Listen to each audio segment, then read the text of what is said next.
To start off, the Blazer drove awesome.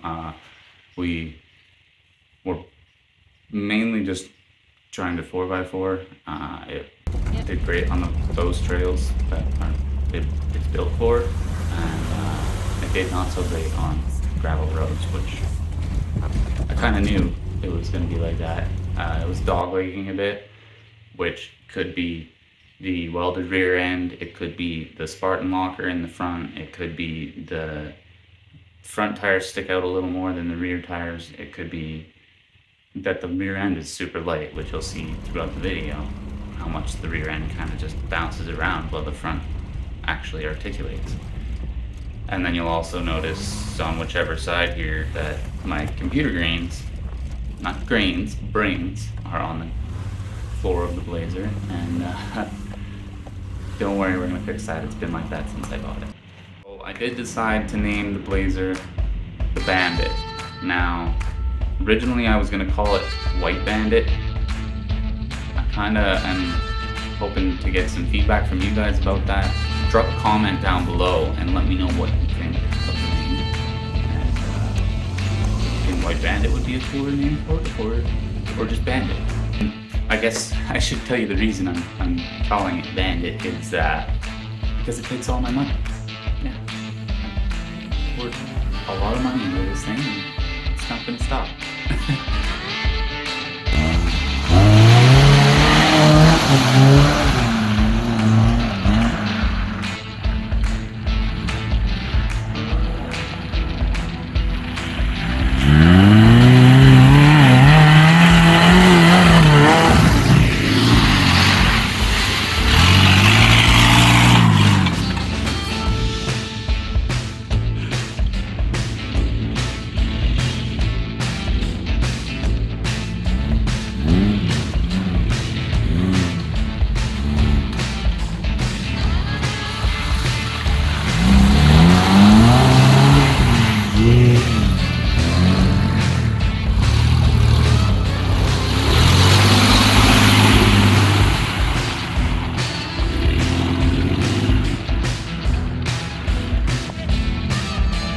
Go for it!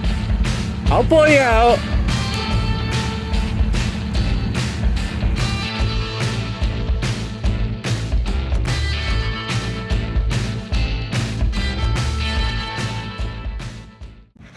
Hey, so this is our first real day of wheeling.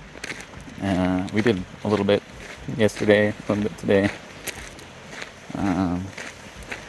It's been pretty fun. It's going pretty good. Blazer's doing awesome. I'm gonna show you my dad doing some crazy stuff right now, and we'll just keep going. Nothing's broken seriously yet. We've had a couple fixes, but nothing too bad. And yeah, let's see what he's gonna do here. We kept forgetting to record, which this was a problem when we were doing the Keep Jeep.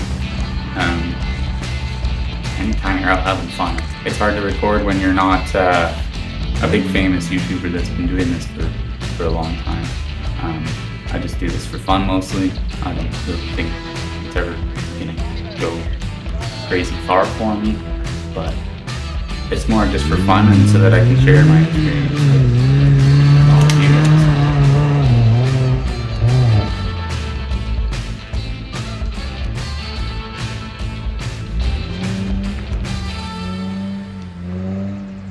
You're good.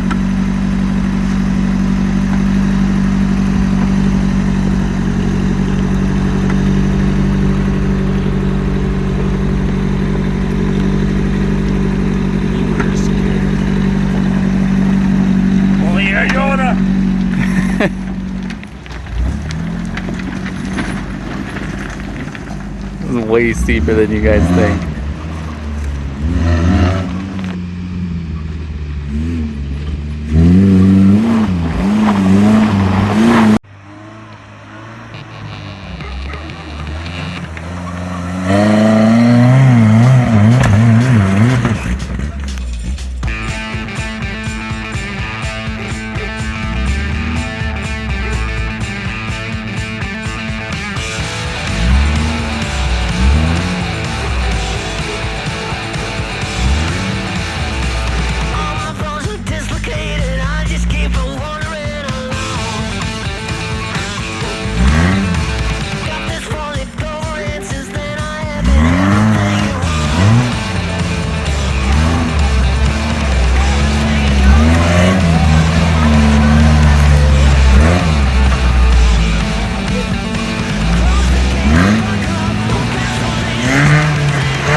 trail repair going on here. You see, that's my gas pedal. I lost power yesterday, like couldn't rev over 2,000. Sounded like I was lacking air. And my throttle cable's loose. So I put some vice grips on it, tested it, everything works great. So we've slotted 2 nuts, like so, to go over the cable because there's no adjustment on either side of it. And I'm just going to slip those on where the vice grips are right now. So we had some trail repairs, and this started like right from day one. I noticed some liquid kind of trailing in front of my vehicle, and he was parked in front of me with his motorhome and Toyota in flatbed behind it. So I kind of followed the trail and was just like, it's probably water from the road or whatever. But I decided to check it, and I walked up, and there's a puddle of antifreeze on the ground. And I was like, oh, that's interesting. So then I started kind of like inspecting and looking around, and the motorhome had shot a rock up and hit right on like one of the bottom pins of the radiator and just popped the hole in it. So it was just spewing fluid out. And I thought for sure this was going to kill our trip. He wasn't going to be able to have any fun. He loves his Toyotas. He loves bagging on my Chevys. You know how it is. But we set up camp and we got in, and I didn't get any video or picture of this. I didn't realize till afterwards that I didn't. I was so disappointed in myself, but I'll explain it for you guys. So that Toyota is pretty easy to get the rad out. We got the rad out. We made sure we didn't get any extra fluid on the ground that wasn't already on the ground. There's not much we can do about that. And you rinsed it off. He has a pressure washer. You can just drop it in a bucket of water and it's battery powered, and you just wash it off. So we washed it off, and and found a little pinhole in the fins there, and he's like, I don't know if I'm gonna be able to fix this. And he had some solder, but he didn't have anything to heat up the solder enough to get it soldered. So I was like, oh well, I have a Burns-O-Matic torch. So I gave him my torch, and I was like, I don't know if this is gonna get hot enough, so I might as well give it a try. So it worked.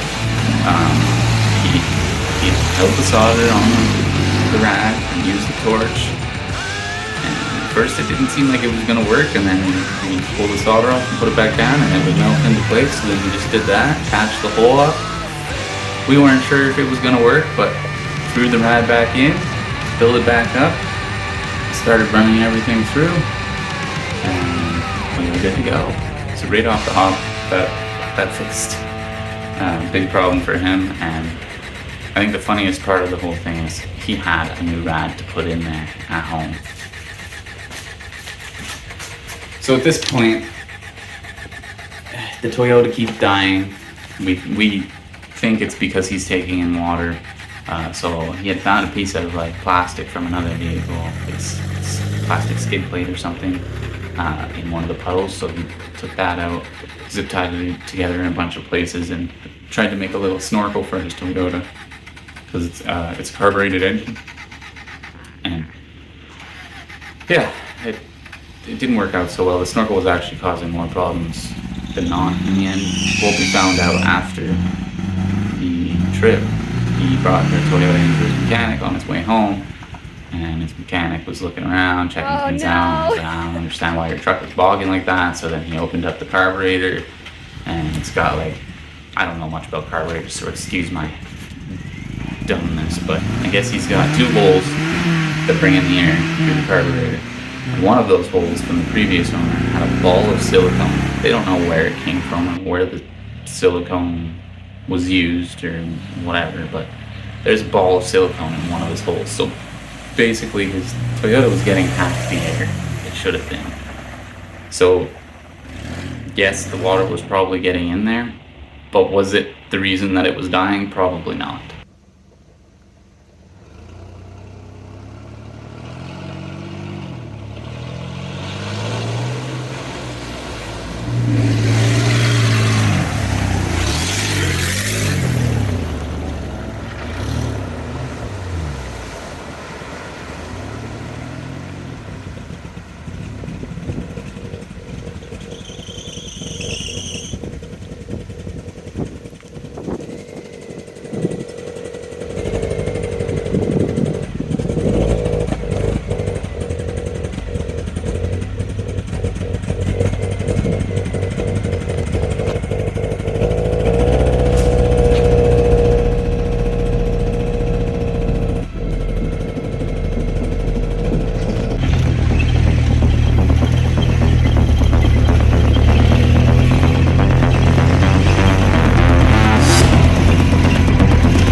climb out, babe? I have nowhere to climb.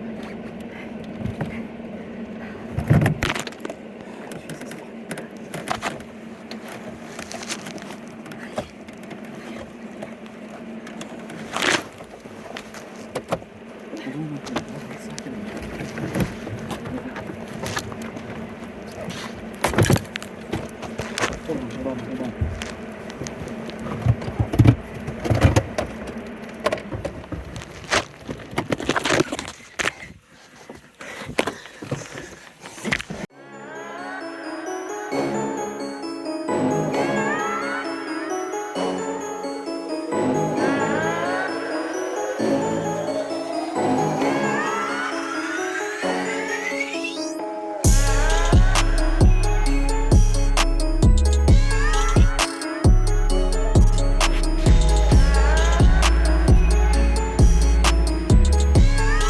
Little more!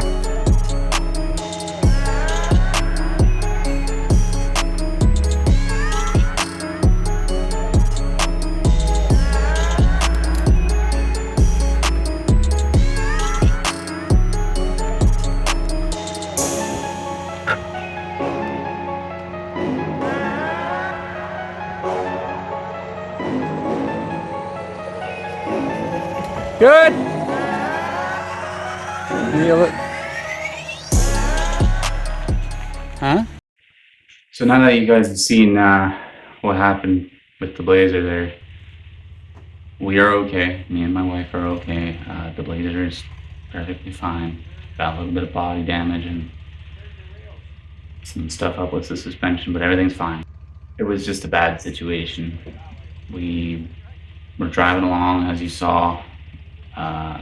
We hit the first rut. No big deal. Didn't do anything strange or weird or whatever. And then we came up to that second section of ruts, or whatever you want to call it, big V notches. The cameras really don't do the steepness or the ruts justice. They really don't. So we were driving, and it was, you probably can't really tell in the video, but it was going from one crevice in over to like you had to cross over into a different crevice. And so we were trying to kind of work our way through that without flipping or anything. And the one tire slipped down, and I was turned all the way to the left. And that's the first tip you see, is when the foam falls, the truck kind of is just tipping at that point. It's not on its side yet. And so we had called my dad, and then I was like, okay, I could probably get out of this. So I put it in reverse and tried to steer to the right, but my steering was like locked. So I was like, okay, if I just kind of go back a little bit and turn at the same time, hopefully I can fix this. Well, my reverse doesn't really have like a low throttle response. It's like you're going. So that's what happened, and that's what you'll have seen in the video is I hit it in reverse, and you can hear the engine go when I do that, and it just put us fully on our side, because we were just kind of tipping at first. If we had somebody behind us, probably could have just got them to jump on the back and everything would have been good. But so we flopped, and the ridge at the back window is what stopped us from continuing to roll. And the recovery was actually pretty easy and straightforward, and we just backed out